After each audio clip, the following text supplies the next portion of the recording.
Fala, meus amigos, estamos começando aqui mais um vídeo do canal enquanto eu sigo aturando os crimes, o baixo nível, a sabotagem, perda de tempo, o lixo dessa gente asquerosa e covarde. Vou fazendo o que não meteram uma patinha imunda para destruir ainda, que são os vídeos do YouTube, tá? Então, como eu tenho dito também aí, em breve, talvez destruam isso aqui também, porque vão cortar a luz, vão cortar a internet aqui, e esses animaizinhos vão se divertir com mais um prejuízo causado aqui, se vingando da vida, dos merdas que são e do lixo que representam, tá? Enquanto isso eu vou fazendo aqui os vídeos, certo? Hoje o tema vai ser a questão das estatais, tá? Tá aí no título, né? Fala Bolsominion. Você sabe quantas estatais os Estados Unidos do seu ídolo Trump tem? Chuta e confere. Então vamos falar um pouquinho sobre isso, tá? E antes eu deixo com vocês aí a dica do meu romance, certo? Que acabou de sair aí em outubro, né? Já tem um tempinho, né? São 4 meses aí, não vende nada por culpa desses bandidos, mas segue aqui, tá? A dica do romance com os 2 marcadores, tá? Você levando o romance, você leva também junto os 2 marcadores, tá? E o livro de poemas também, anuncio para vocês aí o livro de poemas. Quem levar o livro de poemas, o romance, os 2 juntos, leva os marcadores também do mesmo jeito, beleza? Bom, então pessoal, vamos falar um pouquinho, por que esse tema é interessante, né? Porque existe uma retórica, um mito, uma ingenuidade em quase toda a direita brasileira, tanto a direita estritamente neoliberal ou, enfim, né, conectada com a ingenuidade líquida da globalização e blá blá blá, quanto aqueles conservadores mais, enfim, né, conectados aí com o auto-engano, né, do patriotismo e tal. Uma ideia fixa de que não, o livre mercado funciona melhor do que o Estado, tem que privatizar porque, enfim, o Estado é ineficiente, fica muito inchado. O próprio Temer, antes mesmo do Bolsonaro, fez reuniãozinha lá para dizer que reuniu lá os apoiadores pós-golpe ali, né, para poder dizer que, olha, já diminuímos o número dos ministérios, etc e tal, como se isso fosse como se tivesse alguma valia isso para diminuir o Estado de fato. E o próprio Bolsonaro também fez uma série de vídeos e intervenções públicas defendendo o fim dos... diminuiu, né, extinguiu, na verdade, o Ministério da Cultura. E, enfim, né, o Ministério do Trabalho também ele chegou a extinguir para depois voltar, enfim, é uma série de lambanças e, na verdade, eles não diminuem nada o Estado, eles continuam, né, o Estado continua grande e, inclusive, o Bolsonaro entregou lá o governo com a carga tributária maior do que a carga tributária da Dilma, quer dizer, né, a direita brasileira, do ponto de vista político, né, ligado ao Estado, é uma farsa completa, né? E hoje a gente vai discutir algumas questões aqui que mostram isso, tá? Antes eu deixo aqui umas dicas rápidas aqui, tá, para vocês. Mais uma vez o livro do Noam Chomsky, né, O Lucro ou as Pessoas, que discute aí essa questão do neoliberalismo e do quanto que, na verdade, essa ideia de neoliberalismo não passa da política externa dos Estados Unidos para a América Latina e para outros lugares do mundo também. E talvez não dê nem para chamar de política externa, né, porque a palavra política remete a uma conexão, a um diálogo, né? Enfim, a uma consideração ali pelas perspectivas do outro e tal. É intervenção autoritária, é o autoritarismo econômico dos Estados Unidos, né? Talvez seja o caso de dizer isso aí, tá? Esse livro aqui do Ha Jong-chang, também 23 coisas que não nos contaram sobre o capitalismo, tá? Tem muita coisa interessante aqui nesse sentido também. Que mais? O livro do Ciro Gomes, né, que tem uma série de exemplos interessantes. Está aqui o Projeto Nacional Dever da Esperança, tem uma série de exemplos interessantes aqui nesse sentido, inclusive o exemplo de Singapura, que enfim, né, muitas vezes citado aí por uma parcela dos direitistas neoliberais, estrito senso, como um exemplo e tal, né, de economia de mercado, quando na verdade tem uma estrutura estatal, enfim, né, que praticamente sustenta o país, né. Então, interessante também aí. E por último, esses 2 livros que falam sobre as privatizações do governo Fernando Henrique Cardoso, tá aqui a Privataria Tucana, tá? E esse livro aqui, que é um livro feito pela Larissa Bortoni e Ronaldo de Moura, O Mapa da Corrupção no Governo FHC. Esses 2 livros você, enfim, para além das pesquisas na internet, já fiz também vídeos aqui falando sobre isso. você aprende que o governo Fernando Henrique arrecadou mais de 70 bilhões de reais com as privatizações, sob a justificativa de que, enfim, a estatal, né, o Estado não gere bem, quando na verdade essas empresas davam lucro, né? E também com a justificativa de pagar a dívida pública. Na verdade não pagou nenhum real, pelo contrário, dobrou a dívida pública, quer dizer, deu um prejuízo gigantesco aí ao país. E aí vamos ver então como é que funciona no resto do mundo, né?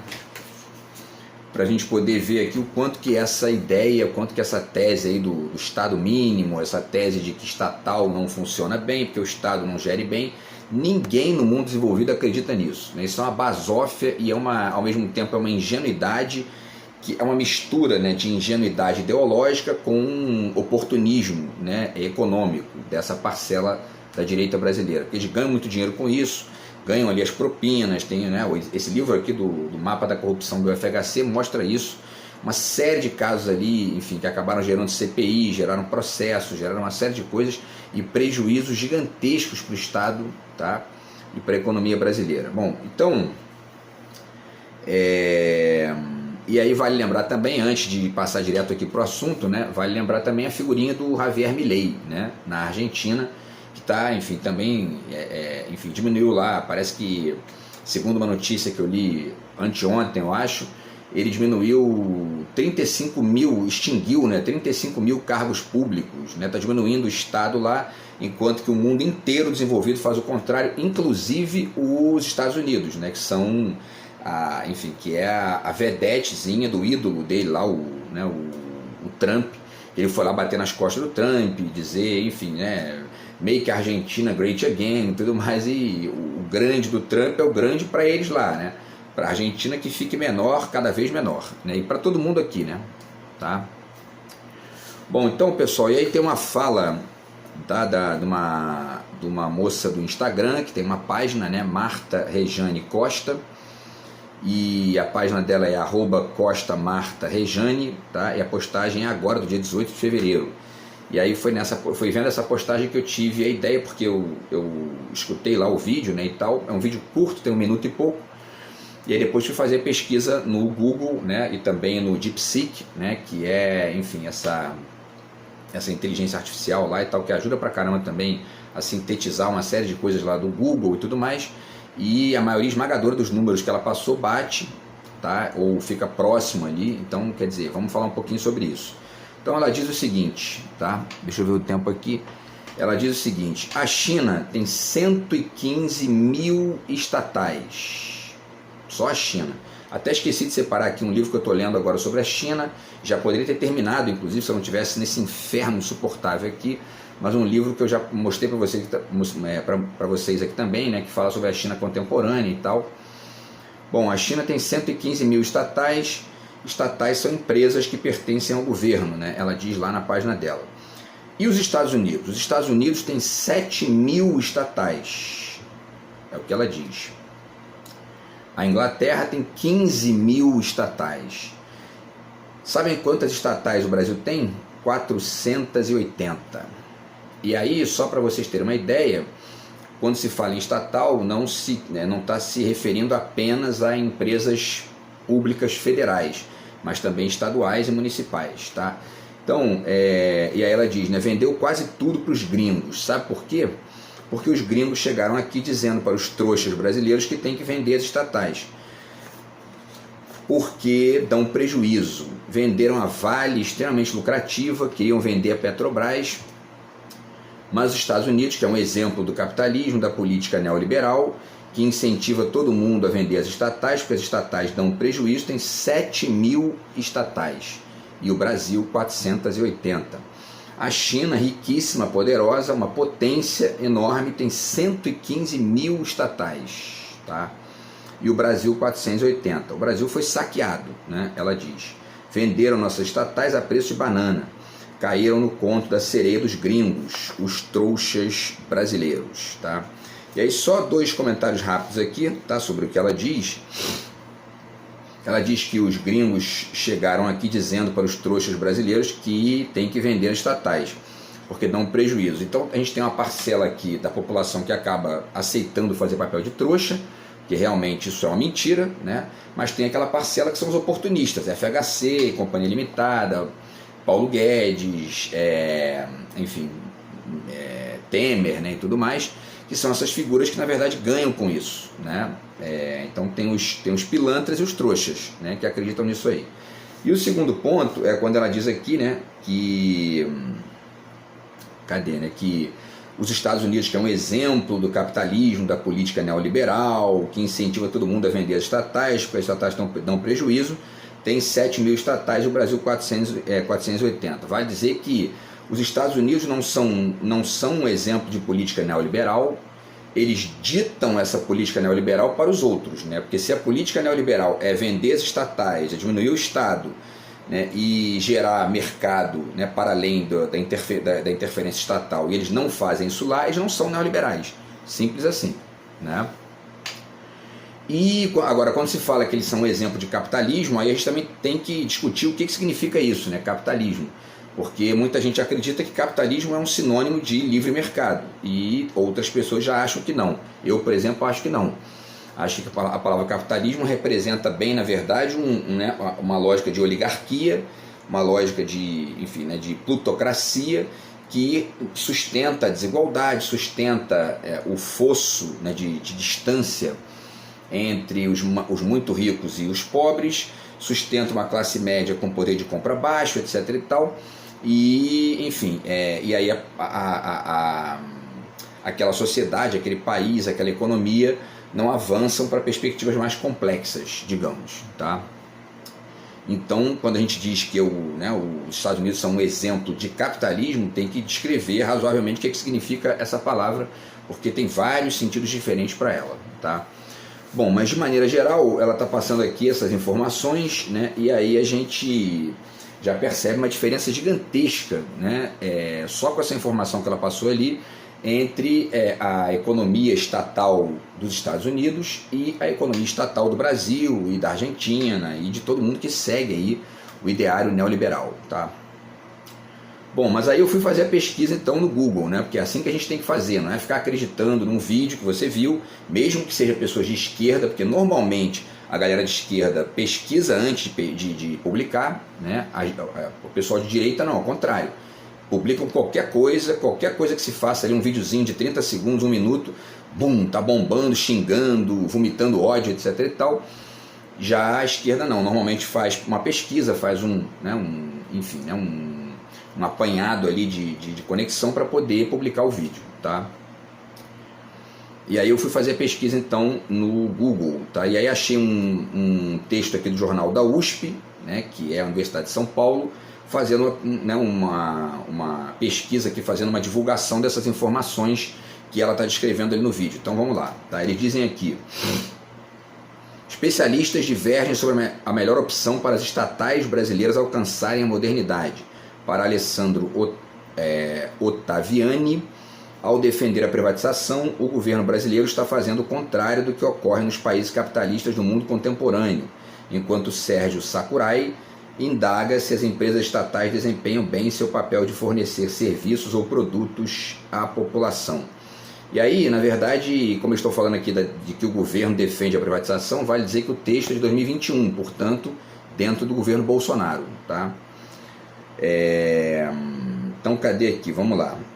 Eles dizem o seguinte, né? Dados do Departamento de Coordenação e Controle das Empresas Estatais do Ministério do Planejamento, isso em 2021, mostram que 41 empresas estatais foram privatizadas no Brasil desde 1990 e os números não param por aí.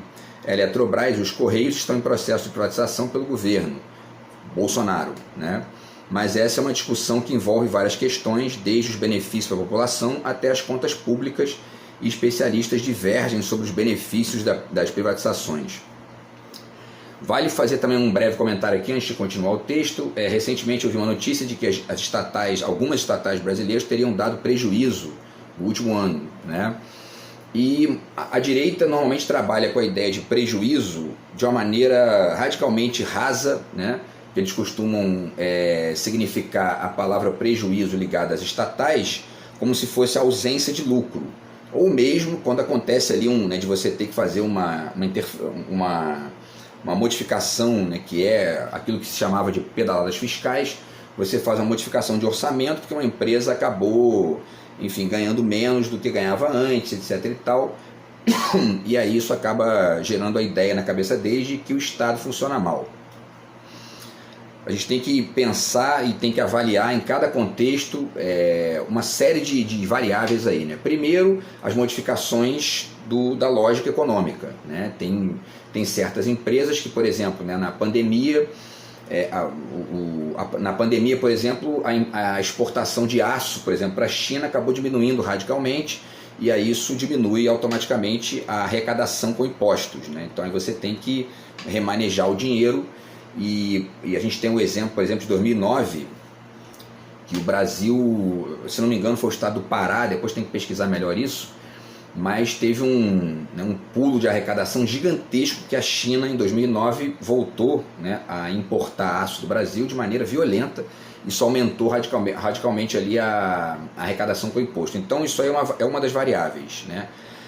A segunda variável diz respeito à própria função da estatal, que não é necessariamente dar lucro, é gerar um retorno eficaz para a população. Então, muitas vezes, se o retorno eficaz ele representa um gasto maior do que a empresa está arrecadando, que se faça isso, né? Porque são serviços básicos, serviços fundamentais ali para a manutenção do funcionamento do Estado, do país, etc. e tal, infraestrutura, saúde, educação. Então, muitas vezes não é o lucro que tem que gerir, né, a cabeça de quem está pensando essa questão ligada às estatais.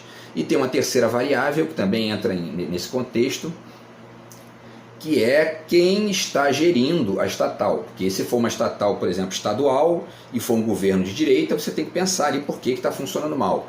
E muitas vezes até um governo de esquerda, porque você às vezes tem um governo de esquerda gerindo a estatal, aquela estatal estadual, mas o Congresso lá, ou a Câmara dos Deputados e tal, tem maioria de direita, e eles atrapalham, impedem a aprovação de projetos importantes, e aí a estatal acaba, enfim, tendo prejuízo ou tendo ali uma diminuição do seu desempenho por conta dessa Câmara dos Deputados de maioria de direita, e como a população não consegue entender esse contexto mais amplo, uma parcela da população acaba botando a culpa no governo, no executivo e não no legislativo, tá?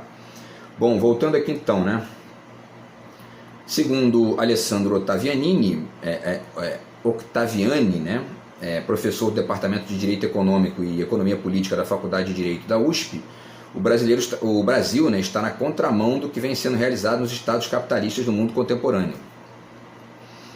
Já o professor Sérgio Sakurai, da Faculdade de Economia, Administração e Contabilidade de Ribeirão Preto, da USP também, argumenta que, abre aspas, é preciso analisar se as empresas estatais desempenham bem o seu papel de fornecer serviços ou produtos à população. Ao se propor uma privatização, é fundamental ver se o país está bem servido, né?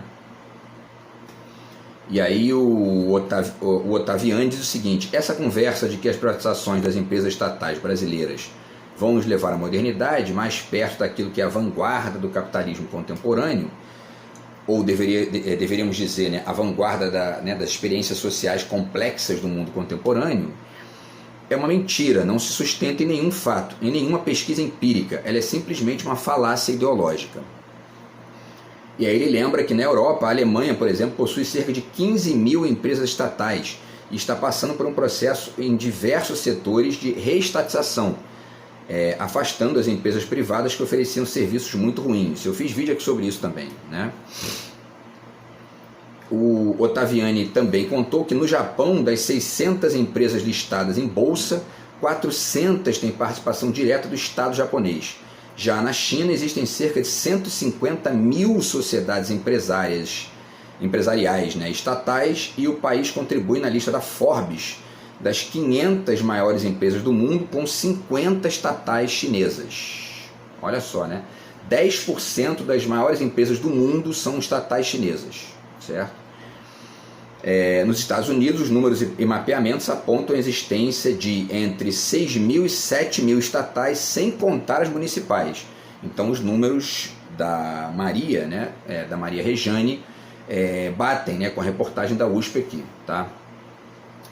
Isso, mais um comentário aqui, né? Se a gente pensa na questão do petróleo, por exemplo, né, a maioria esmagadora das grandes empresas ali de petróleo do mundo são estatais também, né? Arábia Saudita, enfim, né? Inglaterra, Noruega, Rússia e etc e tal, tá? Isso sem falar na Venezuela, que, né, é a maior, tem a maior ali, a maior quantidade de petróleo do mundo, mas não tem uma extração à altura porque sofre uma série de golpes lá, uma série de enfim, tem lá também as sanções econômicas, né, e tudo mais, tá? Bom, e aí para finalizar eles dizem, né, a justificativa apresentada pelo Brasil para privatizar as estatais dentro do governo Bolsonaro, Paulo Guedes, né, não se fundamenta e serve para pequenos interesses e investidores, né, continua o professor Ottaviani. O que nós temos é um discurso, via de regra, falacioso, que afirma que vai vender as estatais para abater a dívida pública. Só que a dívida pública, na verdade, o grande fator de impulsionamento e de engrandecimento é a política de juros, ou a política fiscal muito descontrolada, prioritariamente pelo pagamento de juros, que foram praticados desde o governo Fernando Henrique, com alguma modificação, mas basicamente sendo a mesma política até agora. É uma falácia afirmar que as estatais sendo vendidas diminuem a nossa dívida, porque isso tem uma série histórica de quase 3 décadas para apontar que é mentira. É o que eu falei no início aqui, né? Fernando Henrique, uma das principais justificativas dele para vender as estatais era de que, dá prejuízo e a gente tem uma dívida pública, a gente tem que pagar. A dívida pública dele era de 25% mais ou menos lá do PIB na época. Ele entregou com mais de 50%, dobrou a dívida pública, vendeu um monte de estatais, não gerou nenhum lucro para o Estado, né? Ou seja, uma mentira, uma farsa que a direita brasileira continua defendendo até hoje. Não mais apenas nos neoliberais estrito sensu, né, mas, enfim, e nos comentaristas da mídia de massa que acreditam nessa ideia, mas agora também com os bolsomínios, né. A diferença é que os bolsomínios são essa obra aberta e escancarada, então, portanto, eles demonstram justamente isso, porque eles não têm filtro para fazer a divulgação disso com, digamos, né, a expertise dos espertinhos, né, que são os neoliberais, tá? Então eles fazem isso da maneira mais atabalhoada, patética, como é o caso do Milei também na Argentina, né? E a gente pode fazer essa... Bom, né? Para além disso, a gente também tem a internet hoje, né? A internet é uma maravilha porque a gente pode ir o tempo todo estudando, comparando e vendo o quanto isso é uma farsa, sempre foi uma farsa, né? E a gente continua, muita gente aqui continua acreditando nisso, tá? Bom, deixa eu ver o tempo aqui para a gente finalizar o vídeo então, pessoal. Eles falam aqui da questão da privatização, né, de alguns exemplos aqui e tal. O professor Sakurai diz que a comparação entre países de processos de privatização de estatais ou até mesmo de reestatização de empresas já privatizadas é inadequada, porque precisam ser consideradas características de cada país, como população, extensão territorial e marcos regulatórios. O ideal é buscar exemplos dentro do próprio país, como a privatização da telefonia no Brasil, né, em 1998, que quebrou o monopólio do Estado e permitiu que mais pessoas tivessem acesso às linhas telefônicas. E ainda não confundir privatização com concessão, né? Aí ele continua aqui explicando e tal, porque o caso da telefonia é uma exceção, né? É um exemplo que deu certo, funcionou aqui, mesmo que a gente tenha uma série de problemas até hoje aí, né? Mas funcionou. Agora, outros setores de infraestrutura, né, não funcionaram. Agora, resta saber também se o que aconteceu foi a modificação de um sistema ruim gerido pelo Estado para um sistema privado, para um sistema de mercado bom, ou se esse sistema que hoje existe, né, digamos, né, protagonizado pelo mercado, não poderia ser feito também pelo Estado se fosse feito na época pela esquerda, porque não foi feito, né? Quem privatizou, né, a privatização da telefonia foi feita pela direita, né? Também é importante de pensar isso aí, tá? Bom, então por último ele fala também da questão do marco regulatório e tal, e diz que em alguns países na Europa, né, embora alguns países da Europa estejam passando por uma onda de estatização, o aparato regulatório e a estabilidade política e econômica permitem certas tomadas de decisão, né? Na Europa, a maioria dos países tem acesso universal ao saneamento básico, por exemplo, que não ocorre no Brasil, né?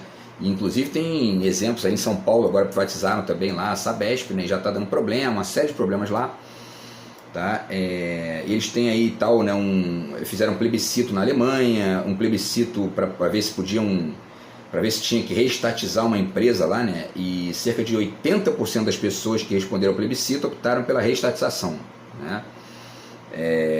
E aí esse resultado foi desconsiderado pelo governo e tal, né? Bom, e aí uma série de outras coisas aqui. Para finalizar, pessoal, o último exemplo ainda é o da Alemanha, tá? E ficou descaracterizado então o desinteresse da população pelo assunto, porque foi pouca gente votar, né? E o ideal seria que todos tivessem participado, tá? E aí, bom, então por último, pessoal, eu deixo aqui apenas uma última informação para vocês, para a gente finalizar o vídeo de hoje, tá? Ligada à China, né? Para vocês verem como a China está modificando aí a lógica, né? Já está exercitando o que eles têm chamado, né, os especialistas aqui, de socialismo de mercado, estão fazendo funcionar essa conexão entre o Estado e o mercado de maneira mais ampla, tá? E aí, notícia aqui da Agência de Notícias da Indústria Brasileira, tá? Estatais representam mais de 40% do PIB da China, tá? E a China é a economia que mais cresce no mundo, a média de 9% aí nos últimos 30 anos, tá? E eles dizem o seguinte aqui: embora a China tenha passado por um processo de reformas econômicas desde que decidiu se tornar um socialismo de mercado no fim da década de 70, a presença do Estado ainda é um fator chave para entender a competitividade da economia local. A China é um país com 2 sistemas econômicos controlados por um único sistema político, o Partido Comunista. E o controle que o Estado exerce é maior do que em qualquer economia de mercado no mundo, segundo Joseph Dorn, dono da King Spalding, empresa que elaborou o estudo encomendado pela CNI. Tá? E aí diz que os governos, né, das províncias controlam mais de 100 mil empresas estatais, e 75 das 100 maiores empresas de capital aberto chinesas são estatais. Bom, um último dado aqui, pessoal, para a gente poder finalizar, tá? Quando a gente faz essa comparação, dizendo, olha, porque os Estados Unidos têm tantas empresas estatais, a China tem muito mais, a China tem 150 mil, os Estados Unidos tem 7 mil ali, né, sem contar as municipais. A gente tem que considerar também uma questão que eu ponderei aqui com vocês num vídeo recentemente falando sobre o Iraque, né?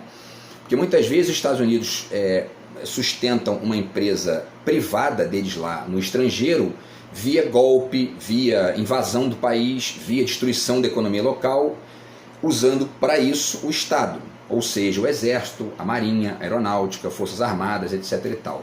E aí entram lá e fazem o que fizeram no Iraque, né? Enfiam lá dentro a revelia da vontade do povo iraquiano em empresas privadas dos Estados Unidos, mas que geram ali uma série de dividendos, de grana mesmo, né, de impostos para o governo dos Estados Unidos investirem internamente no seu exército, aeronáutica, marinha, para continuarem sustentando esses mercados lá fora, essa liberdade de mercado via coação, autoritarismo, invasão, guerra, golpe, etc. e tal, tá? Então muitas vezes nem aquilo que a gente olhe, né, estrito senso, na superfície, é uma empresa privada, mas tem que entender o contexto, como que aquela empresa entrou ali, qual foi, enfim, né, quais foram as movimentações estatais dos Estados Unidos para poder sustentar aquela empresa lá dentro. Então tudo isso tem que ser ponderado, né? Mas o ponto é o seguinte, o fato concreto é que essas informações demonstram nitidamente que essa ideia aí da direita brasileira, dos bolsominions e etc e tal, de que o Estado funciona mal, de que os Estados Unidos são um exemplo de liberdade de mercado, foram para lá recentemente, né, bater palma para o Trump, nem entraram para ver lá, ficaram lá fora e escutaram do Trump que, ó, a gente é muito mais importante para vocês do que vocês para nós, certo? E nem assim aprendem, né? É um negócio realmente inacreditável. Beleza, pessoal? Então, isso é mais uma reflexão aí para poder mostrar, enfim, essa bizarrice, essa falta completa aí, essa discrepância, né, que a direita brasileira tem, enfim, vive completamente fora da realidade mais ampla, e esse número das estatais lá nos Estados Unidos mostra isso muito bem, beleza? Então é isso, a gente volta no próximo vídeo aí, grande abraço, tamo junto, fui!